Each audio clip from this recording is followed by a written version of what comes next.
Bem-vindo ao canal Falando Francamente, francamente com K, que é mais fácil de achar. Bem, depois de uma correria aí de uns dias aí muito corridos, voltamos aí, né, depois de uma semana praticamente, com um novo vídeo. Então, nesse vídeo aqui eu quero falar sobre esse trabalho, né, dieta pobre em carboidrato e o efeito no cortisol e testosterona do homem, uma revisão sistemática com meta-análise. Portanto, revisão, de vários artigos, não uma revisão narrativa, usando métodos matemáticos aí, né, para juntar os dados, vamos dizer assim, de uma forma grosseira, e chegar a uma conclusão. Então, eu achei interessante porque tem muito isso hoje, né? Vamos cortar isso, vamos cortar aquilo, e as pessoas passam a acreditar que se faltar determinado macronutriente, isso vai ser talvez sem consequência. Então, o estudo é bacana porque, por exemplo, ele define aí, só para a gente ter um parâmetro, dietas com pouco carboidrato, aquelas que teriam menos de 35% do total calórico diário na forma de carboidrato. E as high carbo diets, que eles falam lá, diets, né? Mais, portanto, que igual ou maior que 35%. E aí também ele faz uma observação na parte da testosterona que ele percebe, lá ele faz uma subanálise onde ele vê o perfil, ele compara dietas com low carb e moderadas em proteína, ou dieta com low carb com alta proteína. E no caso, essa alta proteína também vai ser mais que 85% do valor calórico diário. Então, basicamente, ele diz que essas dietas, então, ele começa falando, né, alguns dados aqui que a testosterona principalmente no masculino, tem essas funções importantes lá, e que concentrações reduzidas estão ligadas a doenças, né? Aí ele já começa a falar um pouco da testosterona do cortisol, né? Inclusive tem aquele artigo, acho que de 83, lá do Adenokrauts, nem sei como fala o nome do cara, que propunha a relação testosterona-cortisol. É claro que ele não fala isso aqui, né? Para se essa relação mudasse acima, em torno de 30%, se poderia falar de overtraining, uma coisa bem, né? Mas tem sempre essa relação aí, porque basicamente, como ele vai falar no outro slide, testosterona e cortisol, teoricamente essa ação delas parece quase sem proposta em função do perfil anabólico de um caso testosterona e catabólico do outro. Então, ele comentando aqui que até, inclusive, a administração exógena de um diminui o outro, reforçando essa ideia de oposição. E aqui ele fala, né, que, da mesma forma que ele falou que a testosterona inadequada baixa causava doença, agora ele fala do cortisol também em concentrações inadequadas causando doença. Observe que no caso da testosterona, a relação inversa. Baixa testosterona aumenta os problemas de saúde. No caso daqui do cortisol, a relação é direta. Aumenta o cortisol cronicamente, aumenta essas patologias. Só uma pequena observação, tá? Aqui, como eu falei, a relação delas se apoia provavelmente das respectivas propriedades anabólica e catabólica, ou seja, essa oposição entre elas, né? Aí ele fala do crescimento do carbo nas últimas décadas e que tem sido investigado na saúde. Só que, por exemplo, os glicocorticoides, o nome já diz, né? Glicocorticoide, tem efeito poderoso sobre o metabolismo de carboidrato.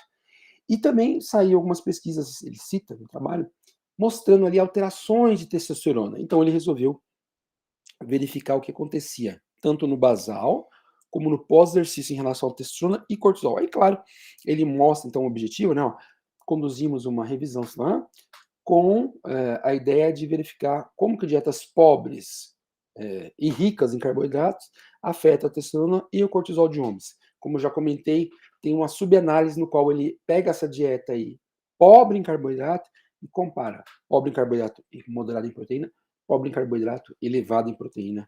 E aí ele vai achar a diferença na testosterona, tá? Só para citar. Então ele mostra todo o mapeamento aí do trabalho dele, a busca dos artigos, os critérios de inclusão, exclusão. Não vou entrar em detalhe, mas basicamente o mais importante que eu falei lá, né? O que eles consideram dieta de carbo, menor que 35% do VET, a maior que o carbo, maior que 35% do VET, e de proteína também, quando era alta, era maior que 35% do VET. Então, aqui ele mostra, né, quando ele uniu os dados de alguns trabalhos aqui, mostrando, por exemplo, coisa importante, tá, pessoal, não posso esquecer, que ele fala, a questão importante também que ele faz mais, é o tempo da dieta. Então, ele também subdividiu dietas low carbs até 3 semanas, porque ele considera esse até 3 semanas aí como uma adaptação, tá? Então, até faz sentido, né? Se a gente pensar que o corpo cetônico vai demorar uns 18 dias, umas 3 semanas para aumentar a estabilização, né? Embora, por exemplo, em outros artigos, eu estava lendo essa semana, que os autores falavam, olha, para realmente ter uma alteração bem significante dos corpos cetônicos, crônica, a dieta tem que ter menos de 50 gramas de carbo, tipo uma cetogênica, né? Porque às vezes o cara fala que é cetogênica e fica entre 50 e 100, 150. Mas aí o cara tá falando de abaixo de 50 gramas por dia. E aqui no caso, eu pelo menos não reparei no paper ele comentando se ele considerou essa coisa dos gramas por dia, eu não lembro de ter visto, tá? Mas uma coisa importantíssima aí, além do que era o baixo, 35%, né, e o alto acima de 35%, é a questão que ele avaliou até 3 semanas como uma fase adaptativa, e aí ele vai usar uma explicação dessa, olha, até 3, por que o cortisol numa dieta de curto prazo foi assim diferente, no longo prazo foi outro? Porque é questão da adaptação, tá? Então, ou seja, ó, curto prazo, até 3 semanas, dieta de longo prazo, maior que 3 semanas. Então ele observa que, basicamente aqui com o cortisol basal, ele mostra que esses papers, ele vai mostrar essa conclusão, mostrando que a dieta low carb até 3 semanas mexeu com o cortisol basal, e na verdade também no pós-exercício também aumenta o cortisol, tá? E aí isso vai afetar, basicamente isso vai mudar, a gente vai chegar lá, isso vai mudar quando for depois de 3 semanas o cortisol do basal deixa de estar aumentado, mas do pós-exercício continua, em resposta a uma sessão de exercício, continua aumentado, tá? E aqui então ele fala do cortisol após exercício, né? Então mostrando que os trabalhos que analisavam o low LC, né, low carb diet, mais alta no pós-exercício em comparação às dietas high carb diet. Então, repara, basicamente eu já estou falando as conclusões desse paper, quer dizer, quando você considera até 3 semanas o low carb diet, lá, dieta baixa em carboidrato, mostrou tanto que o basal, né, a concentração de repouso, o basal, quanto a concentração pós-exercício de cortisol aumentava. E aí ele vai mostrar, não está aqui ainda, mas ele já adianta, que ele mostra que depois de 3 semanas uma dieta baixa em carboidrato, o cortisol de repouso não aumenta, não fica aumentado, mas esse do pós-exercício continua alto. Tá? Então, os resultados é isso. Ó. Cortisol de repouso e pós-exercício aumenta durante as 3 primeiras semanas, aquela fase de adaptação. Depois, o de repouso, que eu não acabei de falar, retorna, parece retornar ao basal, mas o exercício aumenta. Tá? E aí, ele não tinha falado muito, não apresenta esse gráfico, mas é que eu falei, a subanálise. Quando ele vai lá e faz uma subanálise, vê um subgrupo ali, que é o low carb, e compara o low carb, que tem proteína média, ou low carb, que tem proteína alta, ele observa que a proteína alta afeta as concentrações basais de testosterona, mas não do jeito que eu quero, né? Eu como testosterona para ganhar massa, a proteína é para ajudar a ganhar massa, na verdade, bota para baixo, tá? Então é interessante isso aí. E aí ele explica os mecanismos. Então, o mecanismo aqui é sobre por que o do cortisol basal estaria aumentado até 3 semanas. Então, basicamente aí, se vocês vão ler aí no artigo, basicamente a explicação é a seguinte, olha, o cortisol tem um efeito na gliconeogênese, claro, a mobilização lá de substratos necessário, menos ácido glático, não pode ser, né? Mas substratos necessários, como aminoácidos, por exemplo, para a gliconeogênese, e ao mesmo tempo também minimizar o uso de glicose por parte dos tecidos, né? Então, potencializar ali o uso de gordura, aumentar a mobilização de substratos para a gliconeogênese e minimizar a captura de glicose por parte, por exemplo, do tecido muscular, para que essa glicose fique para o cérebro. E aí ele diz basicamente o seguinte, né? Depois de 3 semanas, como você chega a ter um aumento dos corpos cetônicos, esses corpos cetônicos passam a ser, então, o componente, o substrato energético predominante do cérebro, aquela premência, aquela necessidade gritante de ficar usando proteínas para fazer glicose, para manter a glicemia, já não é tão necessária, não está presente, porque agora o cérebro está usando predominantemente corpos cetônicos. Então passa a ter um efeito agora, depois de algumas semanas, poupador da massa magra. Essa aí é o que está escrito e a explicação que ele dá, tá? Para a mudança, pelo fato que ele tinha observado o quê?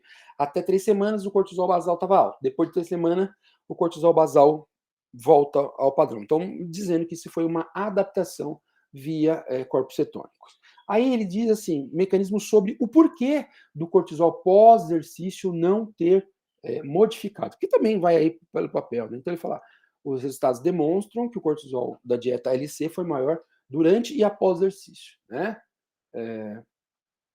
Então ele fala isso, né? Interessantemente, o aumento do cortisol após o exercício é reduzido, o que a gente já sabe, quer dizer, estou fazendo estou ali sem carboidrato, estou usando bastante, está caindo glicogênio muscular, glicemia e tal, eu tomo um carboidrato nesse próprio exercício, o nosso carbo cai. Então a gente publicou, eu mesmo, nos meus primeiros artigos, mais ou menos, publicando ali no ano 2000 com BCAA, e para ver se parte de imunidade, com carboidrato, né? 3 artigos pelo menos na época, e a gente via bem isso, você dava o carboidrato durante o exercício, o aumento de cortisol era menor. Então isso é uma coisa que se reproduz, tá? Então ele sim, então ele fala, ó, assim parece que o aumento do cortisol durante o exercício fica potencializado em tempos de baixa disponibilidade. E aqui, gente, é o que ele está falando, né? Isso aqui vale tanto para o trabalho até 3 semanas, como continua. Então aquela adaptação do basal via corpos cetônicos não se aplica em resposta ao exercício. Ele fala pelo menos 3 mecanismos. Os estoques de glicogênio, então, são parcialmente depletados, e aí você tem que fazer gliconeogênese.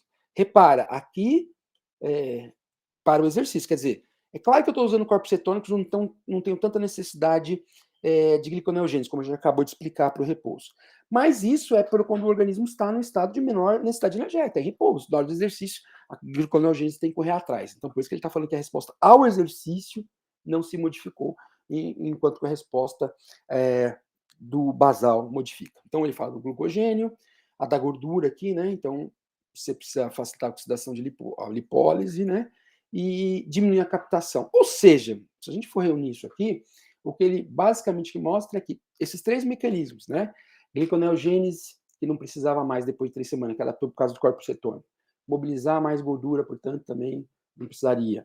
E a coisa de um músculo, impedir que o músculo capte tanto glicose, não precisaria. Mas, quando você pensa no exercício, é como se a gente falasse que esses 3 mecanismos que foram as explicações do porquê que o cortisol, depois de 3 semanas, reduziu no basal, depois que passou o período de adaptação, mas esses três mecanismos não dão conta da necessidade energética no exercício. Então, o cortisol é como se, vamos resumir aqui a história que está ficando longa.